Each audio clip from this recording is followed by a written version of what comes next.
Hello everyone, Semi-Retired Bob here. I talk about the carnivore diet, all things related to the carnivore diet, and miscellaneous odds and ends.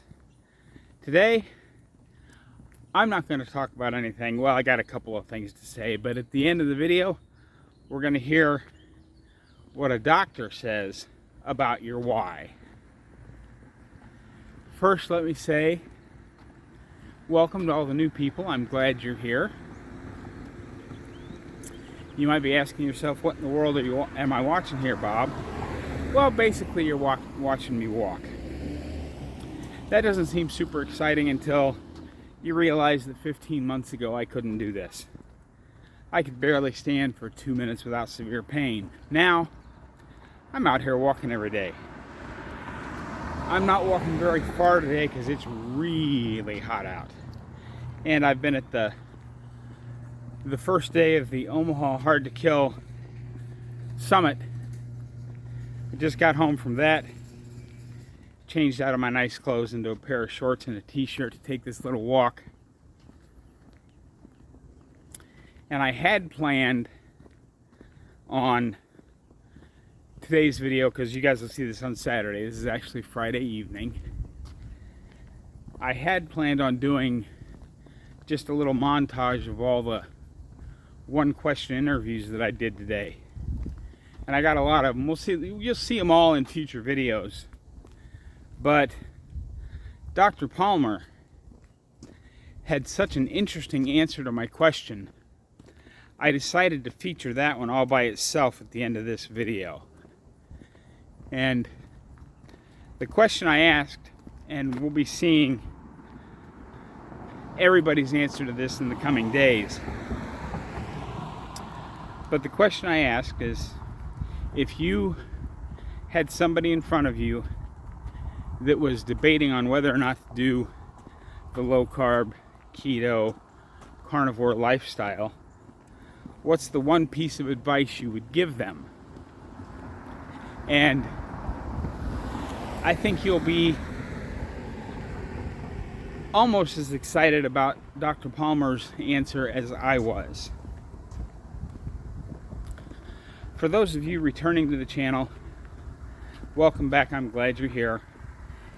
If you're still here, go ahead and hit the like and the subscribe button. Don't forget to drop down in the comment section and leave me a comment, because the whole purpose of this channel is to get the word out there about the carnivore lifestyle. Just to let everybody know that there is hope, there is a chance.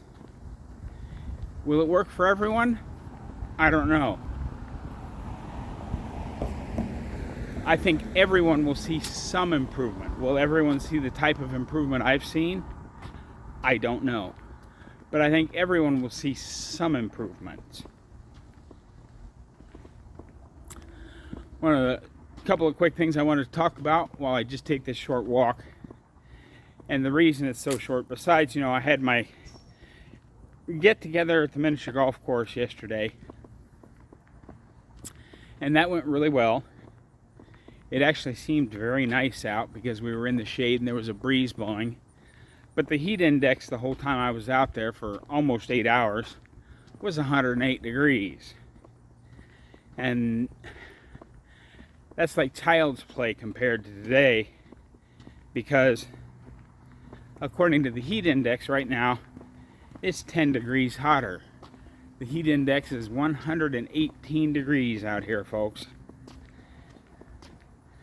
And this walk is more to prove it to myself that I can still get out here and walk down to the long corner and back, even on the most brutal of days.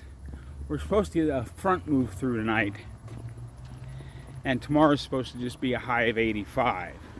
So it'll be significantly cooler tomorrow. And I can't say I'm not excited about that, because I'm ready for this heat snap to be over. But I just had to get out here and prove to myself that I could walk down to the corner and back.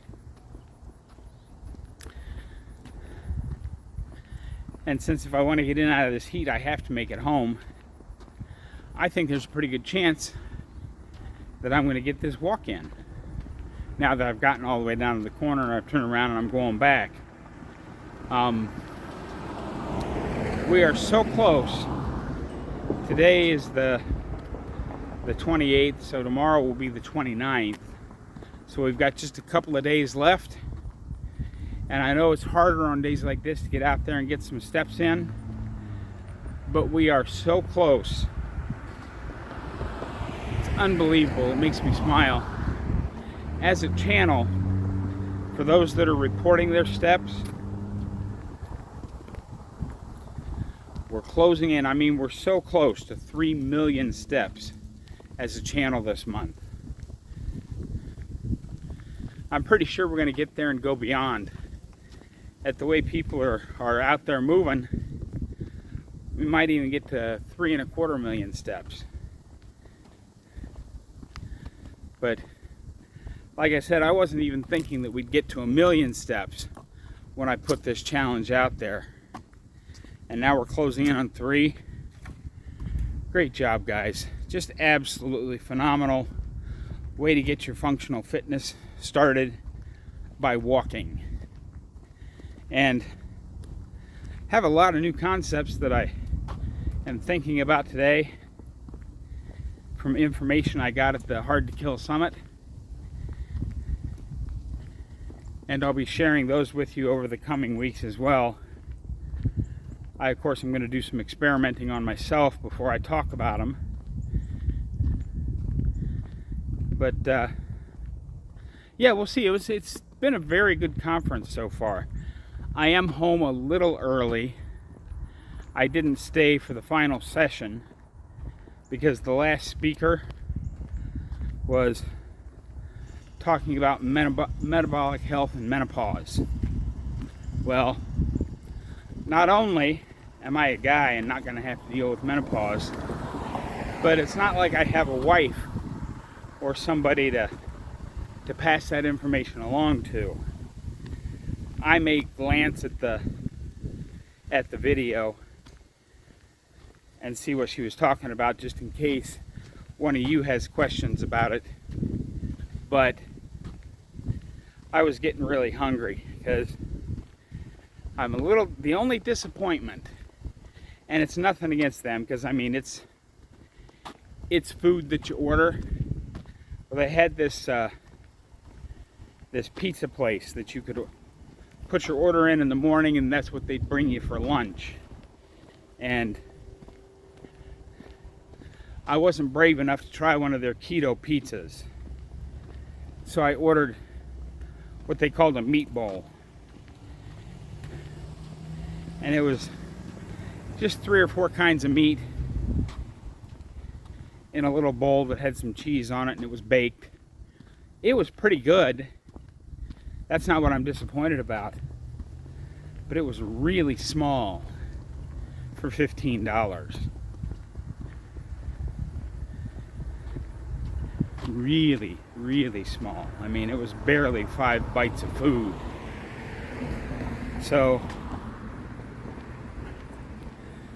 I decided it was better to cut out of there just a couple minutes early and get home and heat up a few of those burger patties that I had left over from yesterday.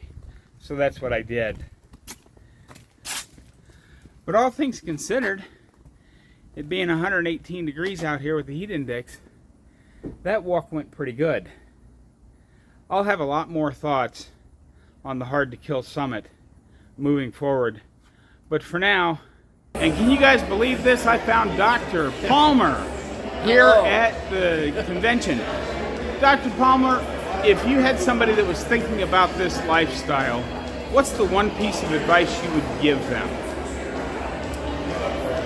I think the first thing that I would encourage them to do is ask themselves why they want to do it.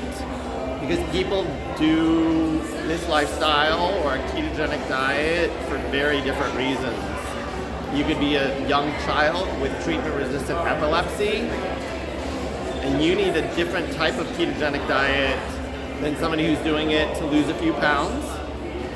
If you are morbidly obese, you've got a long journey to improve your health maybe. If you are suffering from schizophrenia or bipolar disorder, you have a different journey. And this lifestyle can play a role in all of those people's lives and can profoundly change and improve their health. But they may need different versions of the diet, different expectations, and different complementary treatments to go along with it. Thank you. Thank you very much. Don't forget to get out there, be 1% better today, tomorrow, every day. Thanks for watching. I hope you enjoyed that little Dr. Palmer clip. I will see you in the next